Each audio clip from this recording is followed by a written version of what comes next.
আমরা প্রত্যেকেই শিব পুজো করে থাকি, তাই শিব পুজোতে আমরা শঙ্খ বাজাই না এবং শঙ্খ দিয়ে আমরা শিবলিঙ্গে জল ঢালি না। তা কেন ঢালি না তা জানতেই কাহিনীটা অবশ্যই শ্রবণ করুন। আমি তনুশ্রী, আমার ঠাকুর ঘরে আপনাদের সকলকে স্বাগত। শিবলিঙ্গে কেন শঙ্খ দিয়ে জল অভিষেক করা হয় না? শিবপুরাণ অনুসারে শঙ্খচূড় নামে এক পরাক্রমশালী রাক্ষস ছিল। শঙ্খচূড় ছিলেন দৈত্যরাম দম্ভের পুত্র। দীর্ঘকাল দৈত্যরাজ দম্ভের ঘরে কোনো সন্তানের জন্ম না হলে তিনি ভগবান বিষ্ণুর জন্য কঠোর তপস্যা করেন। তপস্যায় খুশি হয়ে বিষ্ণু আবির্ভূত হলেন। শ্রী বিষ্ণু বর চাইতে বললেন।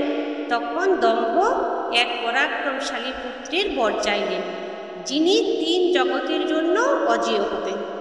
তথাস্তু বললেন শ্রীহরি। তারপর দম্ভের একটি পুত্রের জন্ম হয়, যার নাম ছিল শঙ্খচূড়।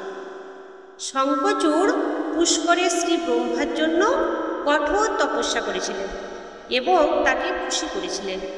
ব্রহ্মা বর চাইতে বললেন। তখন শঙ্খচূড় এমন বর চাইলেন যে তিনি দেবতাদের কাছে অজেয় হয়ে উঠবেন। ব্রহ্মা তাকে আশীর্বাদ করলেন এবং তাকে শ্রীকৃষ্ণের বর্ম দিলেন।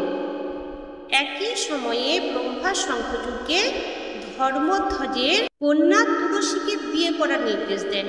ব্রহ্মার আদেশে তুলসী ও শঙ্খচূড়ের বিয়ে হয়। ব্রহ্মা ও বিষ্ণুর বর পেয়ে রাক্ষস শঙ্খচূড় 3 জগতে মালিকানা প্রতিষ্ঠা করে। তখন ব্যথিত শঙ্কিত হয়ে দেবতারা বিষ্ণুর কাছে সাহায্য চাইলেন, কিন্তু তিনি নিজেই দম্ভকে এমন একটি পুত্র দিয়ে আশীর্বাদ করেছিলেন, তাই তিনি শিবের কাছে প্রার্থনা করেছিলেন। তখন ভগবান শিব দেবতাদের দুঃখ দূর করার সিদ্ধান্ত নেন, কিন্তু শ্রীকৃষ্ণ কবচ ও তুলসীর পতিব্রত ধর্মের কারণে ভগবান শিবও তাকে বধ করতে অসফল হন। তখন শ্রী বিষ্ণু ব্রাহ্মণের রূপ ধারণ করেন এবং অসুর রাজার কাছ থেকে দান হিসেবে তার শ্রীকৃষ্ণ কবচ গ্রহণ করেন। এরপর শঙ্খচূড়ের রূপ ধারণ করে তুলসীকে ছলনা করেন।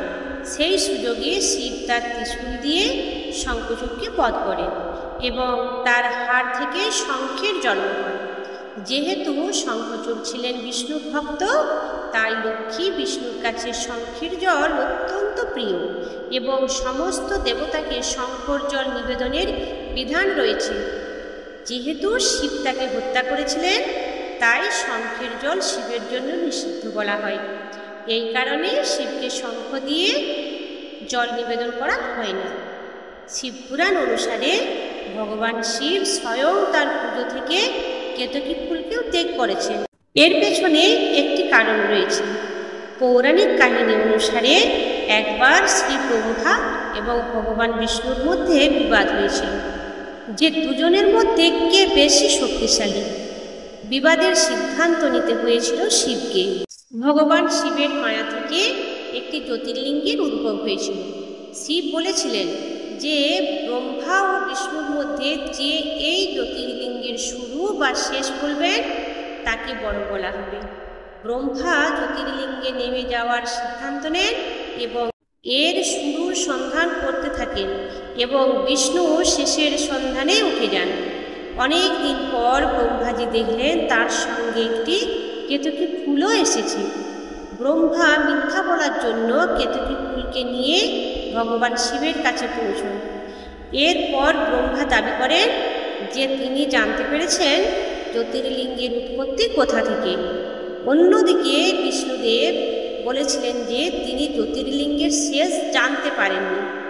নিজের কথা সত্য প্রমাণ করতে ব্রহ্মা কেতকী ফুলকে পেয়েছিলেন মিথ্যা সাক্ষ্য দেওয়ার জন্য, কিন্তু শিব সব সত্য জানতেন। মিথ্যা বলার জন্য ব্রহ্মার একটি মাথা কেটে ফেলার সময় তিনি কেতকী ফুলকেও তার পুজো থেকে বাদ দিতে বলেছিলেন। জয় ভোলানাথ। হর হর মহাদেব।